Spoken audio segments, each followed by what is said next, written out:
देशामध्ये आले त्यातील हा नवनाथ ग्रंथ मी ह्या मुला एवढा राखीला असताना हा ग्रंथ वाचलाय. म्हणजे आमचे ह्या आपल्या आजोबांच्या काळामध्ये आमच्याकडे लोक वाचून घ्यायचे आमच्या गावाला. तिथपासून आता 45 वर्षापर्यंत हा ग्रंथ कधीच वाचला नाही, परंतु ज्ञानेश्वरीचं वाचन आमचं अखंड चालू असतं. अखंड आमचे प्रवचन चालू असत, पण ज्ञानेश्वरीवर हा ग्रंथ लावण्याचा अट्टाहास तिथल्या लोकांनी केला.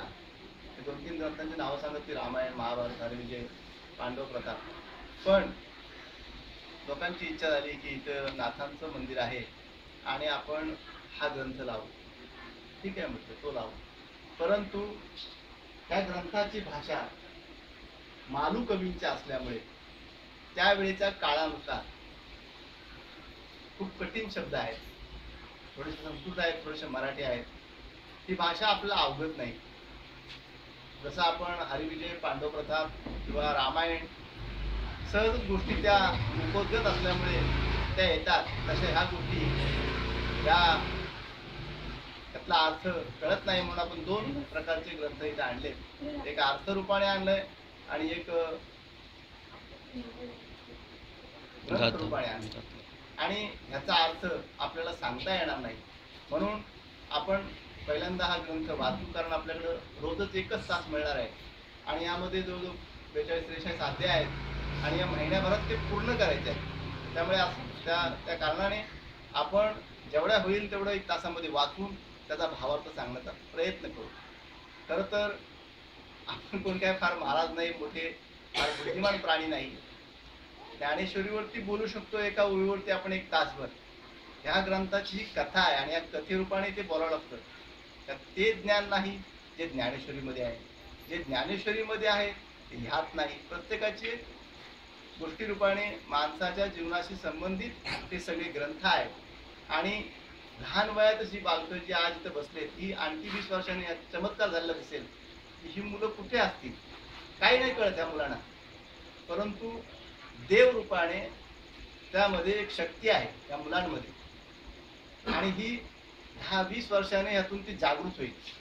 आज आपण 45 वर्षांनी हे कार्य करतोय कारण आपल्याला कळलं की हे करायला हवं. ह्या मुलांना 20 वर्षानंतर कळेल की काळाची गरज आहे ग्रंथ वाचन करणं किंवा इतर ह्या गोष्टी करणं.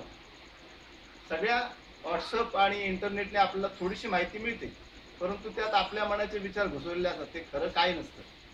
ग्रंथ रूपाने सर्व काही खरं असतं, त्यात खोटं काही नाही. कारण हे प्रत्यक्ष त्या मालू कवीने हा जो ग्रंथ लिहिला ते काही सामान्य व्यक्ती नसेल, ते ऋषितुल्य होते आणि म्हणून त्यांच्याकडनं ही अक्षरं, त्या नाथांच्या बद्दलचे विचार, त्या नाथांची कथा त्यात आहे. तरी आपल्याला वाटतं की आपण संसार सागरामध्ये अडकलोय. खूप मोठा संसार आहे, मुलगा इंजिनियर आहे, वकील आहे, हे आहे ते आहे, मला वेळ नाही.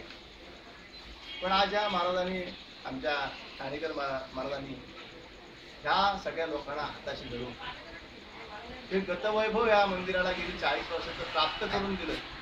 निकम काका, हे आमचे मालुसरे, पांचाळ, पवार, अशी बरीचशी मुलं आहेत. हे महाराज आज गेली 20 वर्ष इथं पूजा करतात. त्यांच्या पूजेचं हे फळ आहे की आपण इथं बसतोय.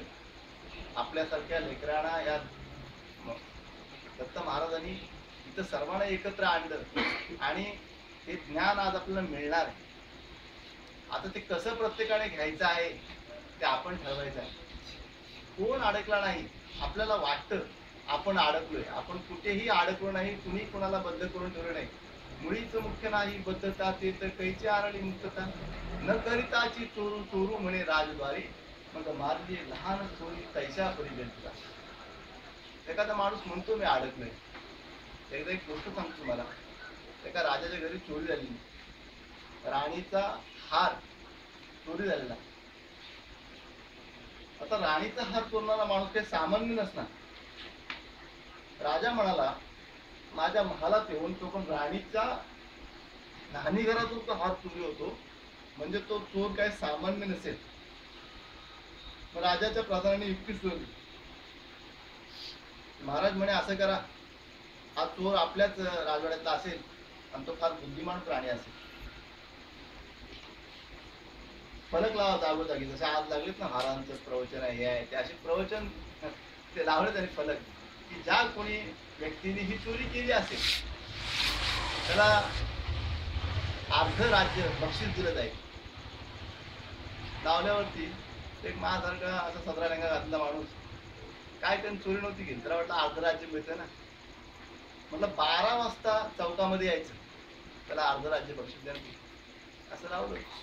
राजे प्रधान फार हुशार असतो, त्या वेळेला काय माहिती, म्हटलं अर्ध राज्य मिळणार आहे, मी सांगतो ना मी चोरी केली म्हणून. गेला नाक्यावरती, गेल्यावरती आधीच सैनिक उभं, कोण नाक्यावरती नाही, शुकशुकाट होता, एकच हा महाराज काय झालं गेला, आणि लोकांनी चोप चोप चोपला, काय गरज नव्हती जायची, तरी पण तो गेला. मुळीच मुख्य नाही बद्धता ते तर कैची आणली मुक्त, तुला कुणी अडकवलं होतं, स्वतःच त्यात अडकला, आणि राजाच्या लोकांनी त्याला मारलं आणि अटक केलं. नंतर हातापाया पडला, त्याला महाराज मी नाही चोरी केली, मग तू इथं अडकलीस कशाला, काय गरज होती. अशी लोकांची परिस्थिती असतील की आम्हाला वेळ नाही या संसार सागरामध्ये, आम्ही फार डुबून गेलोय, नातू मायाशिवाय राहत नाही, सून मी नसेल तर काम करत नाही, हे सगळे भावनिक आदराने आम्ही गुरफटलोय. परंतु भक्ती मार्गामध्ये कधीच माणूस झोपून जात नाही, याचा आनंद इतका मिळतो, हे आपल्या कानावरून गेल्यानंतर आपल्या शरीरात एक चेतना तयार होते, आपल्या कुटुंबात